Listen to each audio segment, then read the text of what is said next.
Meus irmãos, o tema da mensagem desta noite é considerações para o êxito na vida cristã. Nós vamos ler o livro de Filipenses, no capítulo 1, versículo 21, apenas um versículo, registrado pelo apóstolo Paulo àquela igreja, que ele sentia muita alegria. E o texto diz o seguinte: porque para mim o viver é Cristo e o morrer é lucro. Vamos ler todos juntos? Porque para mim o viver é Cristo e o morrer é lucro. Oremos. Senhor nosso Deus, aqui estamos nós mais uma vez e te louvamos pela presença do Senhor aqui no nosso meio. Há um mistério acontecendo aqui, ó Deus, no sentido da junção do teu povo e o espaço para a manifestação do teu Espírito. Lemos a tua palavra e neste momento nós clamamos ao Senhor que o Senhor fale com a tua igreja, para o louvor da tua glória e para a edificação do teu povo. Nós oramos em nome de Jesus. Amém. Meus irmãos, êxito na vida cristã não é sucesso em todas as áreas da vida. A proposta não é essa. Quando Paulo diz, para mim o viver é Cristo, o apóstolo Paulo está afirmando que ele renunciou à sua vida. Ele concentrou todas as suas forças para levar a mensagem que ele aprendeu. Levar a mensagem que o libertou, que fez com que os seus olhos abrissem, o seu entendimento se voltasse de fato para as coisas de Deus. E por isso ele afirma que para ele o viver é Cristo. É como se fosse o seguinte: se for para viver, que seja em nome de Jesus. Se for para eu continuar nesta terra, eu viverei em favor de Cristo, uma vez que eu sou escravo dele. Então, o meu maior prazer está em propagar, em promover esta mensagem que me salvou e que o mundo precisa saber. Paulo, como nós sabemos, ele impactou a sua geração, o primeiro século, e por causa da misericórdia de Deus que permitiu que seus ensinos fossem preservados, aqui estamos nós, lendo a mensagem que ele deixou para a igreja. Para mim o viver é Cristo e o morrer é lucro. Esse morrer aqui no original, no grego, a palavra é partir. Para mim o viver é Cristo e se for para eu partir desta vida, desta terra, é lucro. E isso é uma verdade. O cristão, quando parte desta terra, é lucro. Aquele que entregou a sua vida a Cristo e passou a submeter ao Senhor como seu Deus, tem o seu lugar reservado na glória. É assim que diz a palavra de Deus. Jesus, em João, ele deixa claro que ele iria preparar-nos um lugar. Esse lugar é como se fossem apartamentos, não físico, mas vários cômodos, vários lugares para o seu povo, o povo que pertence a ele. Então, quando nós compreendemos que Jesus Cristo e nos submetemos a ele, de que ele, a partir dali, é o nosso Senhor, quando o nosso entendimento se abre, então nós temos o nosso lugar reservado no céu. Portanto, o cristão que parte para a eternidade é lucro. Sofre quem fica. Saudade, a dor da perda, as fases do luto. Nós sofremos aqui, mas aquele que parte com Cristo está no lucro, é um lucro. Quando Paulo diz, o viver é Cristo, ele então faz da sua vida uma obra missionária. A sua prioridade está relacionada às coisas de Deus nesta terra. Existem considerações, eu quero falar sobre 5 considerações para nós que não morremos ainda e estamos em Cristo. Para que nós tenhamos êxito na nossa vida cristã, assim como foi a vida de Paulo, nós precisamos considerar alguns pontos, e eu destacarei nesta mensagem 5 pontos, perspectivas, que nós devemos observar para a nossa caminhada cristã. Eu digo que o êxito na vida cristã não está relacionado ao nosso bem-estar, porque Paulo, por exemplo, na alegria que ele teve de escrever para os filipenses, possivelmente ele estava preso em Éfeso. E que êxito é esse? Que sucesso é esse? É porque a proposta de Cristo não está relacionado ao nosso bem-estar diretamente. Não significa que é pecado, que nós não tenhamos, que nós não podemos nos organizar e investir para que tenhamos uma vida de conforto, enfim, mas não é isso. O êxito na vida cristã está relacionado à nossa obediência, à nossa integridade, e é isso que nós vamos observar aqui. Então, a primeira consideração para o êxito na vida cristã é a batalha do foco. A nossa atenção hoje, ela está em um campo de batalha. Redes sociais, TVs, informações, podcasts, grupos de WhatsApp. Hoje eu estava pensando assim, meu Deus, se eu baixasse todas as fotos e vídeos que chegam para mim, todos os dias, acho que meu celular ia ter uns 15 quilos, de tanta informação que nós recebemos. E no meio dessas informações, fake news. Aí lá na frente vem uma outra informação, aquela mensagem que eu compartilhei já foi desmentida, aí já foi. Então nós temos muitas informações, e isto faz com que muitas das vezes nós venhamos a perder o foco. A verdade é que o mundo, antigamente falava assim, porque a igreja está entrando no mundo. Gente, se nós pararmos para pensar, nós estamos completamente cercados pelas coisas do mundo.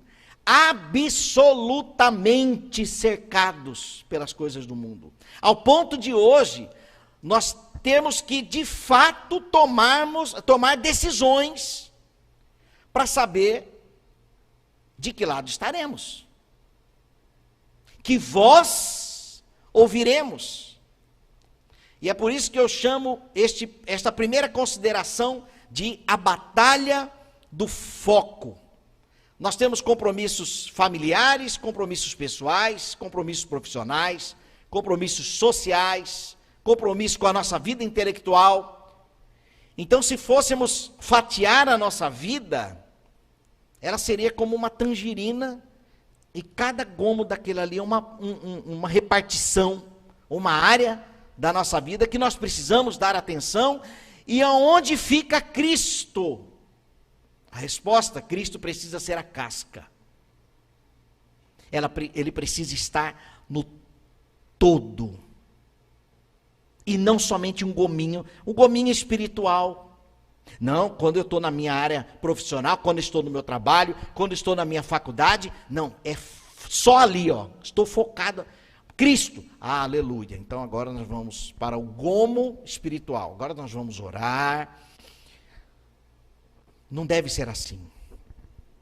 Aonde nós estivermos, nós temos que lembrar de que nós estamos debaixo dos olhos do nosso Senhor. Eis que estou convosco todos os dias.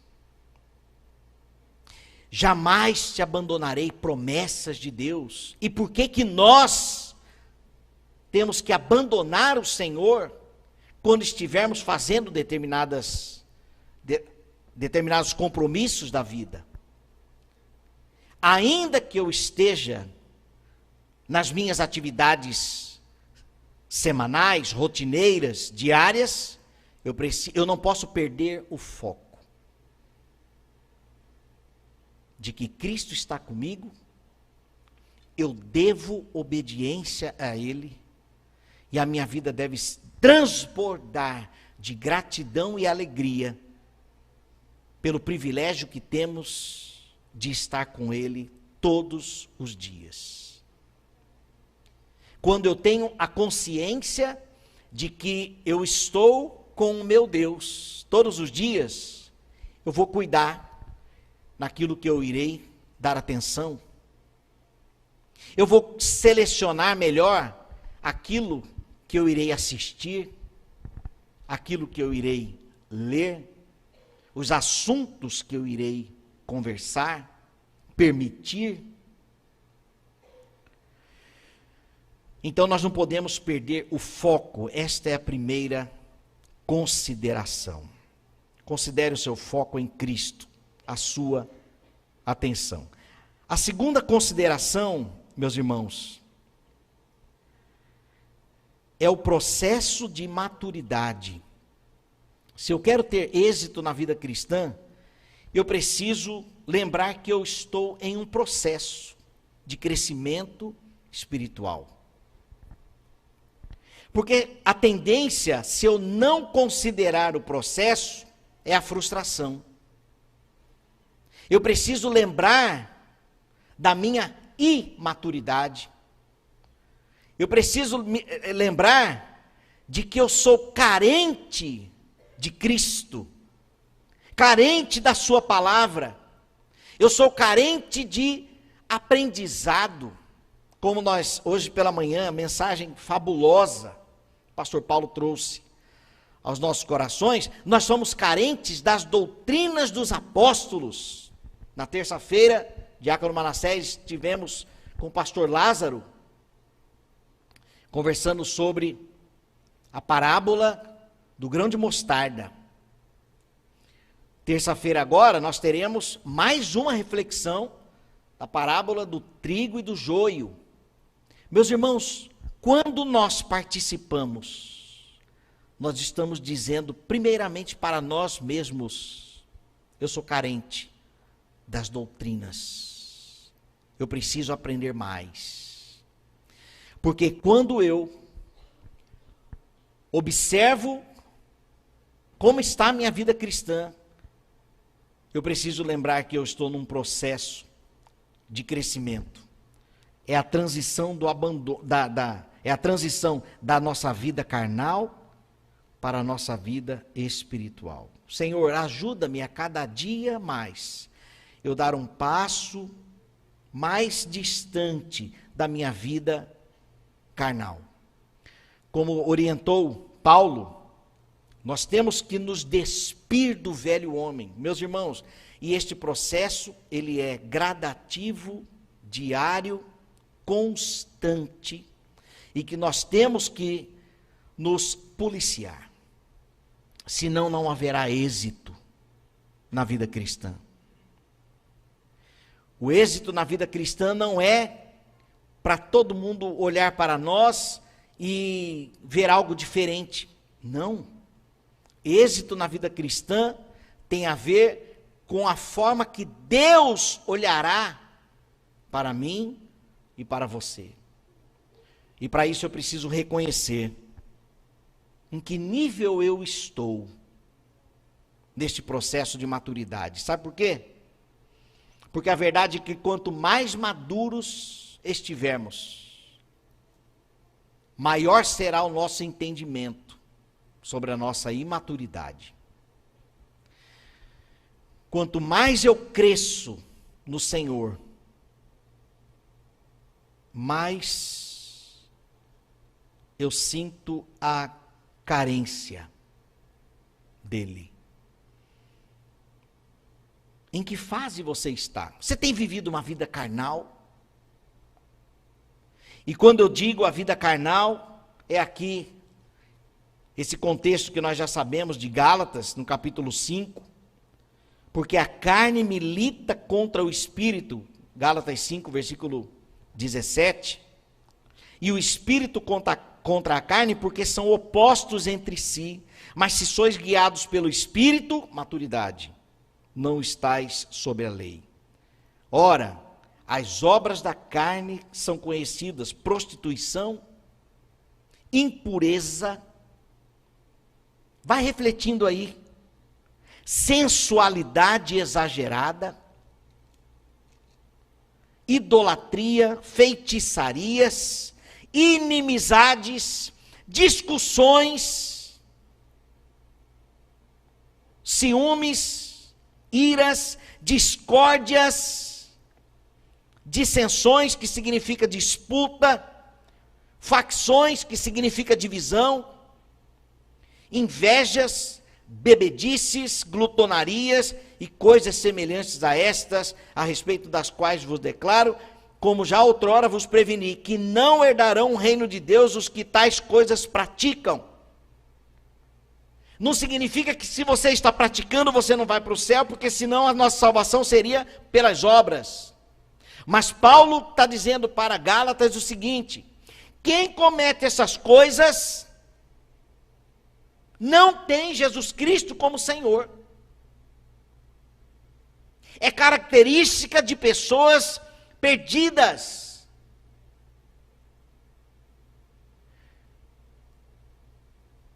Discussões, divisões, disputa. Assistam o filme Dilemas da Rede, um documentário da Netflix, que fala sobre a inteligência artificial que está por trás das redes sociais. E o que está acontecendo hoje, meus irmãos? A rede social, se alguém pegar o meu celular, ali está o meu universo.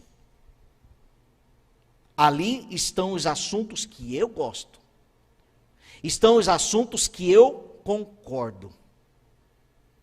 Porque eu estou dizendo para as redes sociais, eu curto este assunto, eu comento este assunto, eu compartilho esta ideia, eu salvo para eu ler depois. Eu estou dizendo a todo momento o que é que eu gosto, o que é que eu não gosto. E o que acontece? A inteligência artificial, ela vai moldando as informações que irão chegar até mim.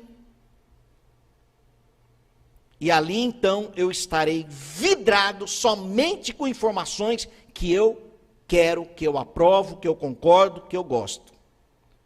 Ou seja, cada um de nós que está nas redes sociais, temos um universo, uma fonte de informações. É diferente antigamente, todos nós vamos assistir o jornal das 8 da noite, todo mundo recebia as mesmas informações. Hoje não, cada um recebe a sua informação. Se você gosta, você salva, se você não gosta, ali você já começa a discutir também. Então a verdade é que cada um hoje tem o seu universo. Pergunto, como conviver? Resposta: com Cristo.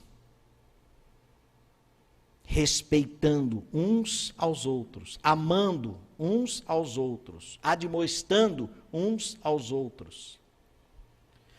E não nesta proposta de que eu cuido da minha vida, você cuida da sua. Nunca a Bíblia propôs isso para nós cristãos. Nunca. Em momento algum. Porque se Jesus pensasse assim, já pensou se Jesus pensasse assim, olha, galera, faz o seguinte, cada um cuida do seu, viu? Mas Jesus renunciou à sua própria vida por nós. O pastor Paulo falou aqui que, hoje pela manhã, noites, ele já teve que se levantar para ajudar casais, para aconselhar e assim por diante. E se ele pensasse também assim, olha, dá um jeito aí, mas a vida cristã é, na verdade, um apoio mútuo. Meus irmãos, então nós temos que cuidar com aquilo que nós temos visto, lido, recebido e ouvido. Nós não podemos perder o foco e nós precisamos considerar a nossa imaturidade, porque nós estamos em um processo de maturidade, para que haja então o êxito. A terceira consideração é a consciência do ambiente em que nós estamos vivendo, ou seja, o mundo. Como eu posso ter êxito na vida cristã se o mundo jaz do maligno? Se as ações do mundo é contra o cristianismo? Se durante toda a história da igreja, tudo que o mundo tentou fazer foi calar a igreja? Como que eu posso ter êxito? Considerando exatamente este ponto, que nós não pertencemos a este mundo, porque o mundo está cada vez mais acessível, como eu disse, está cada vez mais atraente, está cada vez mais arredio ao cristianismo. Separei alguns textos sobre o mundo.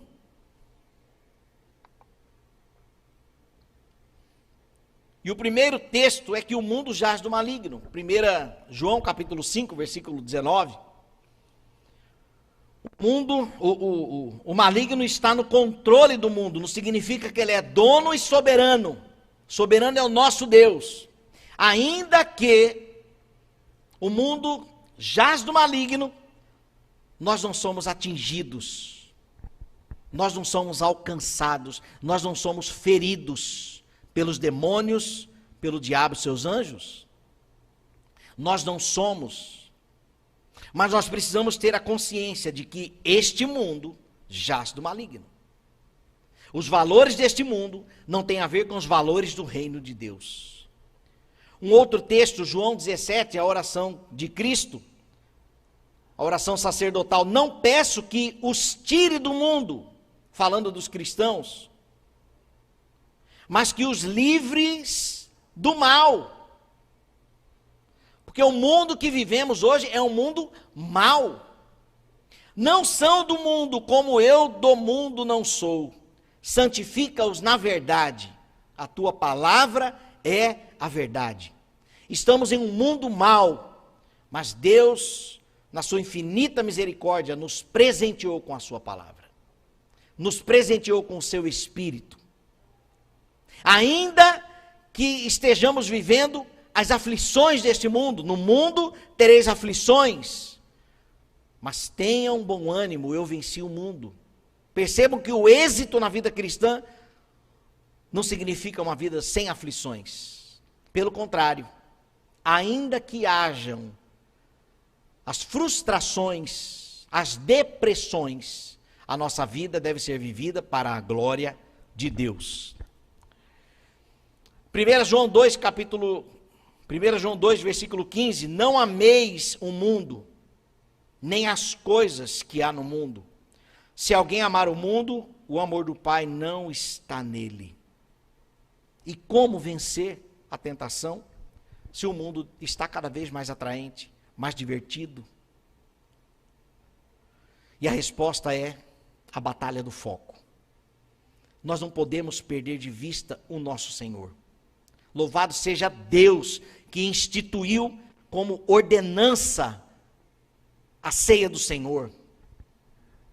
Porque é uma lembrança do sacrifício de Jesus na cruz por nós e da sua vitória sobre a morte. É uma estratégia para mantermos o foco, uma estratégia divina, para mantermos o foco. A Bíblia nas nossas mãos é para mantermos o foco, para não nos desviarmos. O congregar, aleluia, o congregar, o estar no meio do povo de Deus, é para nós mantermos o foco, porque nós estamos em um ambiente que não tem nada a ver com Deus. Mas é possível termos êxito na vida cristã. Cristo olhar para nós, o nosso Senhor nos contemplar e encontrar verdadeiros adoradores que o adoram em espírito e em verdade, em entendimento, com conhecimento, com profundidade, com sinceridade. Mas para isso nós temos que lembrar. Como eu estou sendo tentado? Lembre-se, o ambiente que você está não é o seu ambiente. Não é o seu lugar. Filipenses 3:20 diz: nós, porém, somos cidadãos dos céus. É de lá que que ansiosamente esperamos o Salvador, o Senhor Jesus Cristo. Este mundo não é nosso. Amém?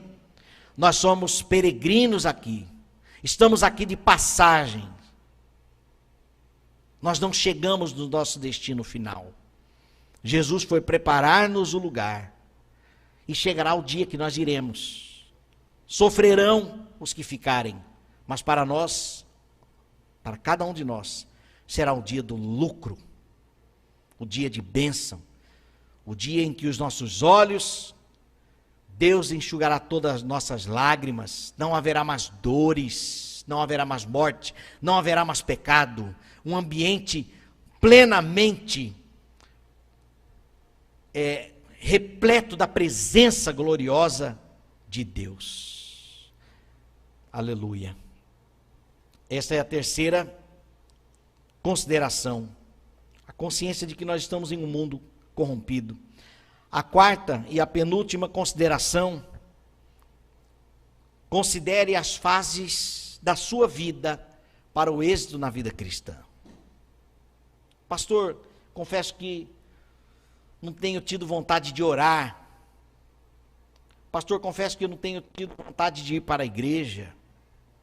Não tenho tido vontade de ler a Bíblia.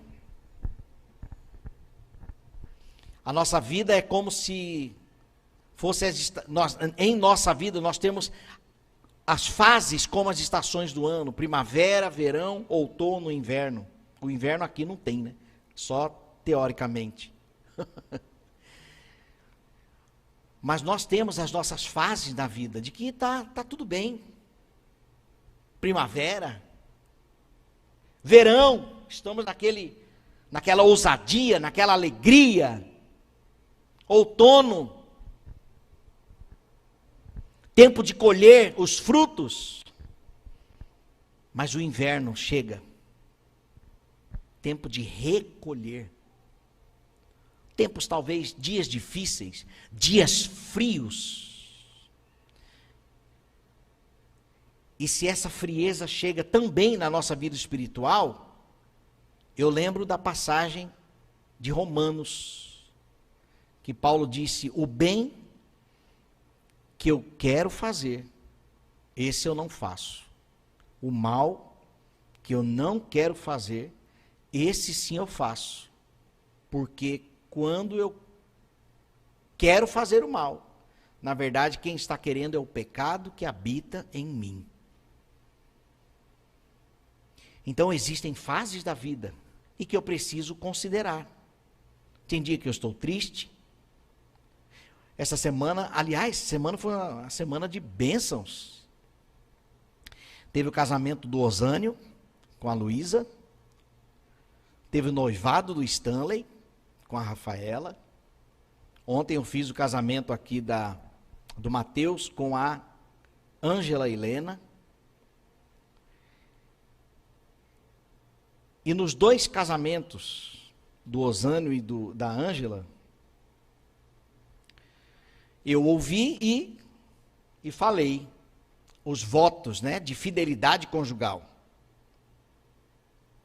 Eu prometo ser fiel na alegria, na tristeza, na saúde e na doença. Fases da vida, fases de alegria, fases de tristeza, fases de saúde, fases da doença. Eu prometo ser fiel. Assim deve ser, meus irmãos, o nosso compromisso com Deus. Independente das fases da vida, alegria, tristeza, saúde, doença, riqueza, pobreza, eu preciso considerar todas estas fases, porque a nossa vida, ela oscila, sim. As fases são oscilações. Então tem dia que nós estaremos muito mais motivados, ousados, encorajados, inspirados, mas haverão dias que não será assim. E por causa do pecado que habita em nós, por causa do mundo que jaz no maligno, por causa das oscilações da vida, eu preciso sim levar em consideração, mas lembrar do compromisso que eu tenho com meu Deus e dos deveres que eu preciso cumprir, independente se eu quero ou não. Então é importante considerarmos as fases da vida. Paulo escreveu da prisão de Éfeso, mas esteve na ousadia, na sua oscilação da vida, no seu momento baixo, ele estava preso, né? Possivelmente preso em Éfeso, quando escreveu aos Filipenses, mas houve o tempo de ousadia, em Atos 21 diz: que fazeis chorando e quebrantando-me o coração? Pois eu estou pronto não só para ser preso, mas também para morrer em Jerusalém, pelo nome do Senhor Jesus. Fases de prisão, fases de ousadia na missão. Em que fase você está hoje da sua vida? Uma fase de prosperidade ou de escassez? Uma fase de saúde ou de doença? Uma fase de alegria ou de tristeza? Acompanhamos durante os últimos meses a vida da Nicole, uma bebezinha de 2 anos de idade, branquinha, loirinha, do olho azul, filha de uma amiga da Priscila, minha esposa. Eles moram nos Estados Unidos e ela foi diagnosticada com câncer. Ela, depois de algum tempo, cresceu um tumor e ela sentia dores. Tadinha, 2 aninhos. E depois de verem que o câncer já estava se espalhando, fizeram um exame e foi diagnosticado uma síndrome onde ela seria uma criança que os câncer agressivos. Ela tinha esta, não é tendência que fala, me fugiu a palavra, predisposição, obrigado, ela tinha essa predisposição. E meus irmãos, nós oramos, mas ela sexta-feira faleceu, a Nicole, 2 anos de idade. Que fase aqueles pais estão vivendo hoje? Os avós estão vivendo hoje? Que fase é essa? Fases da vida que nós temos que considerar. Talvez estejam fazendo perguntas como: será que eu fiz tudo o que deveria para Nicole sobreviver? Será que nós devemos permanecer nesta casa? O que nós vamos fazer com todos esses bens? E o vazio naquele berço. Fases da vida, fases indesejáveis. Mas a mensagem dela, a informação dessa mãe, lá no Instagram foi: a Deus toda glória. E então ela escreveu: a Nicole não está mais entre nós. Então ela escreveu um texto agradecendo a Deus pelo tempo, por esses 2 aninhos que a linda Nicole passou com eles. Mas é um tempo de dor. É preciso considerar as fases da vida. E por fim, meus irmãos,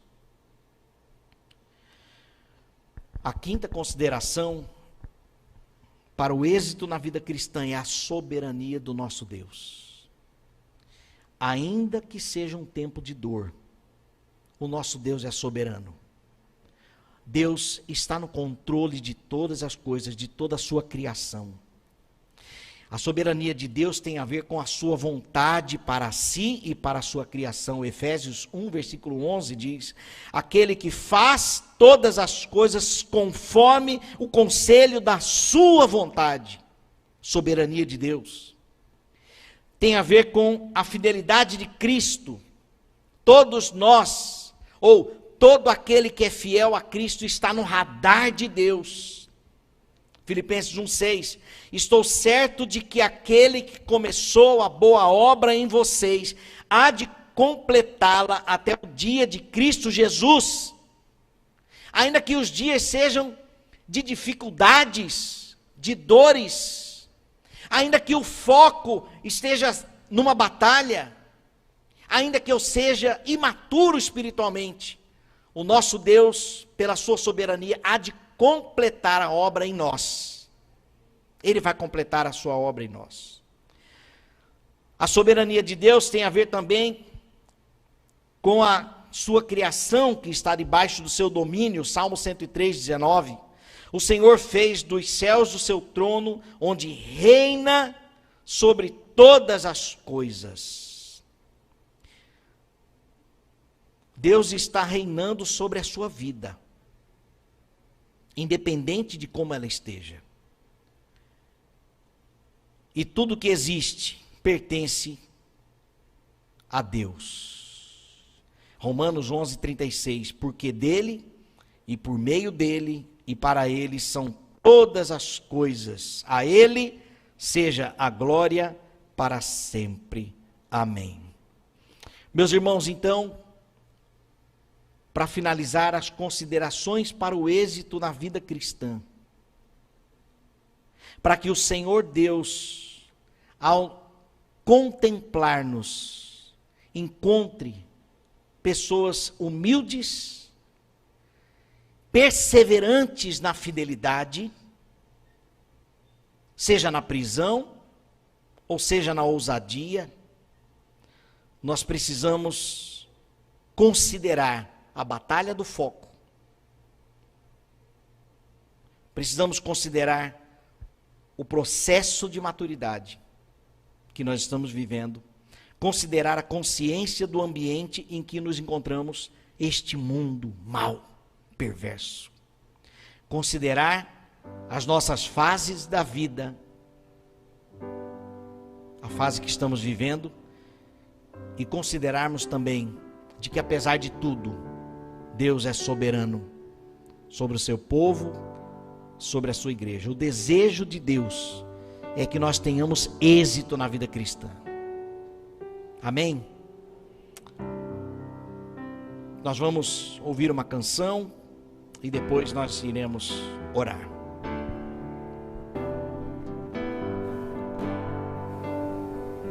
Perto quero estar,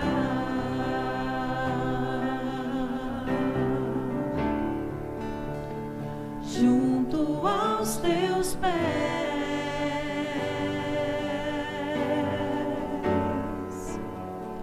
pois prazer maior não há que me render e te adorar.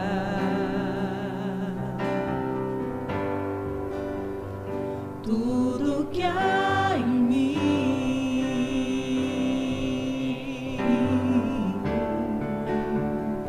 quero te ofertar,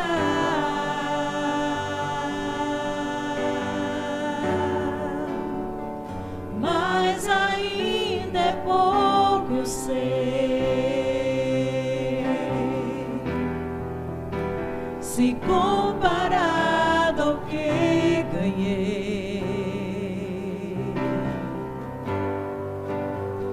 Não sou apenas servo, teu amigo me tornei.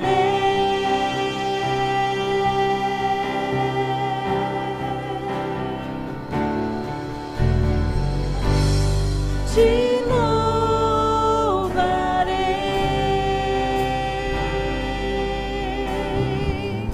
não importam as circunstâncias,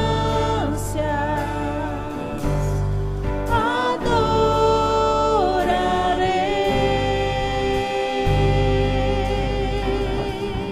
somente a ti, Jesus.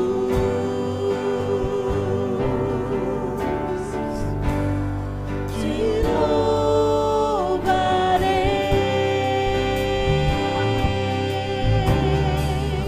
não importam as circunstâncias, adorarei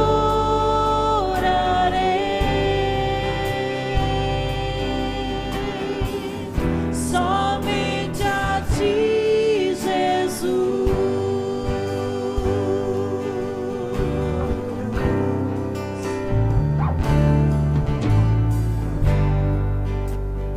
Perto quero estar,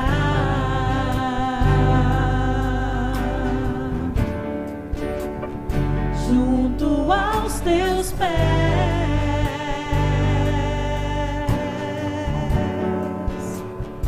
pois prazer maior não há que me render e te adorar. Tudo que há em mim,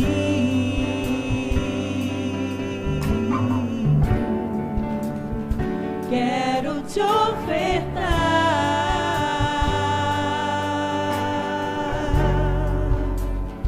mas ainda é pouco, eu sei,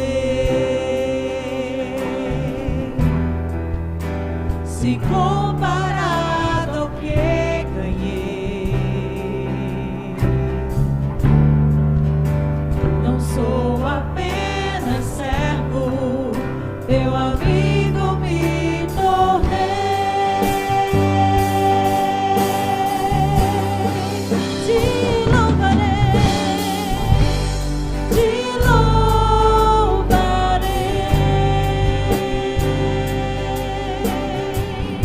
não importam as circunstâncias, adorarei somente a ti, Jesus. Te louvarei,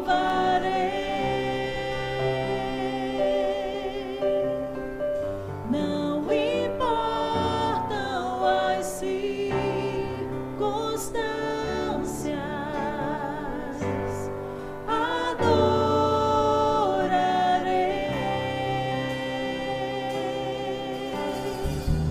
somente a ti, Jesus. Somente a ti, Jesus. Somente a ti, Jesus.